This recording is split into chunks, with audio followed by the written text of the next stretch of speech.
শুরু করতেছি মহান রব্বুল আলামিনের শানে নামে। শুরু করিতেছি মহান রব্বুল আলামিনের নামে, যিনি পরম করুণাময় দয়ালু।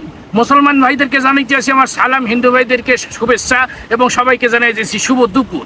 এই যে আমাদের দেশের নব্য ফেরাউন আমাদের এই যে অসহায় ছেলেগুলোকে রাইখে চলে গেল সাত করিয়ে, আবার মাঝে মধ্যে আশ্বাস বানিয়ে দেয় আমি টুস করে চলে আসবো। কিন্তু এই ছেলেগুলোর এখন কি হবে? এদেরকে যে রাইখে গেলেন, এদেরকে সোনার ছেলে বলে আখ্যা দিয়ে এদেরকে ফালাই ফিয়ে আপনি যে সারাট করে চলে গেলেন, এদের এখন কি হবে? এদেরকে কে দেখবে?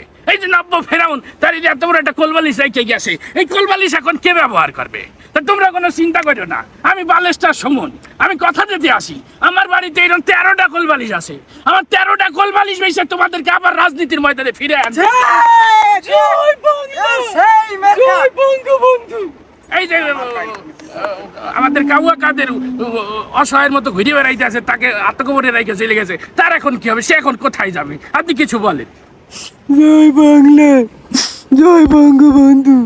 এ বাবা তাহলে বাবা, এই যে আমাদের ছাত্রলীগের সভাপতি সাদ্দাম, এই ছেলেটা এখন কোথায় যাবে?